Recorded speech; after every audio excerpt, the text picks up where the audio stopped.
Thanks for joining us at Deacon Michael's Minute. Video quality, not stellar today, but that's okay because we're not looking at me. We're looking at Mary. Today, I want to talk to you a little bit about Our Lady of Guadalupe. Okay, what is this picture? It's an image that you may or may not have seen around. It's very, very famous, especially in Latin America.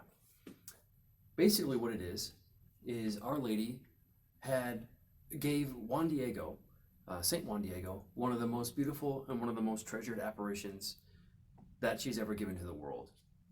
The situation was one time in Mexico in 1531, she appeared to this poor Indian man named Juan Diego, and in Mexico, right around Mexico City, so kind of around the center of the country. And she asked him to build a church, to go to the bishop and to build a church in her name, right around the spot where she appeared, or at least the spot that she pointed out to him. And he said, he's never going to believe me. And she said, yes, he will. Pick these roses, which were out of season at the time. Pick these roses at the top of the hill. Put them in your tilma, or your little. It was like a poncho, like a two-sided poncho. Put them in there. Go to the bishop, and when he sees the roses, he will know that I sent you. And it's not just a request from some poor Native American Indian man asking to build a cathedral, which probably sounds crazy to a bishop. Okay, so she went there. Juan Diego went, gave the roses. He had something concealed in his tilma, is what it's called. It's basically cactus fibers, very kind of cheap material. He had the roses covered in there. When he went to go see the bishop, he said, what do you have in your tilma there? Just please show me what you have. And when he opened it up, he said, I have these flowers to show you, to let you know that the Blessed Mother appeared to me, and she wants to build this cathedral. And if this sounds crazy, I have these roses. And when he opened up his tilma, this is the image that appeared on that piece of cloth. And it still exists, and you can still see it today, over 500 years after the fact. It is incredibly miraculous, and there are tons of things. I mean, I'll just go over just a couple of things that are miraculous about this. One of the things is that it's not pigment, it's not paint. Nobody painted this, yet it appears colored. Her eyes. There was this Japanese optician who, when he was looking at her eyes, he fainted. And when he woke up, he said, well, what happened? He said that it was because the eyes were looking. It was like living eyes that were looking at me. Amazing.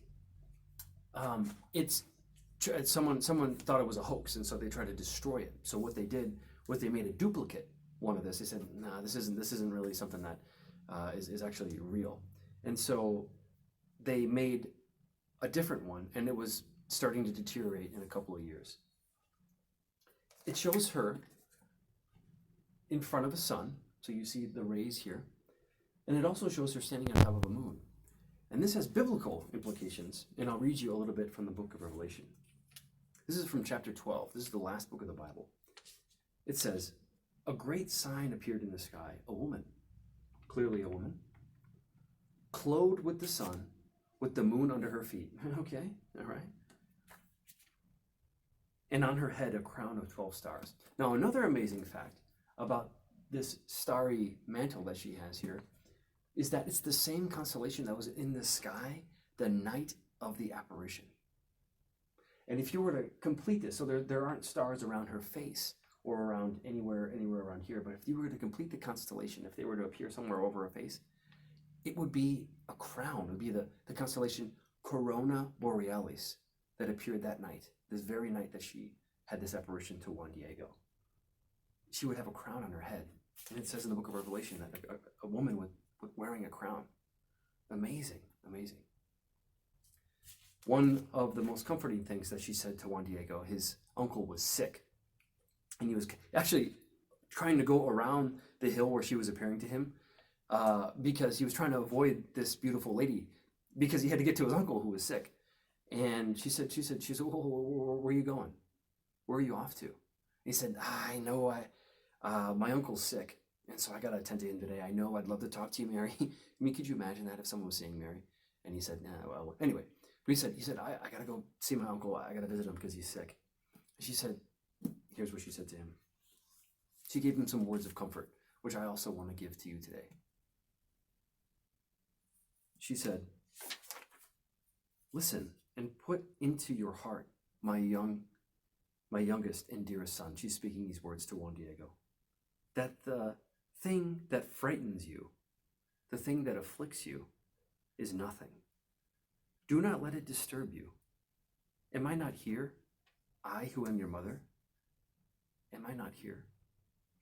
The church has believed since the beginning of her existence that when at the foot of the cross, St. John the Evangelist and Mary were looking up at Jesus crucified, and then Jesus says, woman, behold your son. Son, behold your mother. That John the Evangelist in that instance stood in for all of us who weren't there.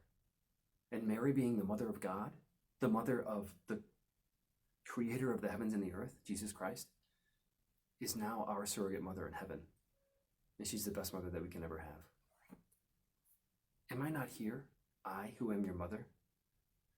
Pray to Mary through the intercession of Our Lady of Guadalupe for these times of trial, these times of where we need a little bit of tender comfort from a mother. She is our mother interceding for us in heaven. God bless you. Thanks for joining us this time on Deacon Michael's Minute. We'll see you next time.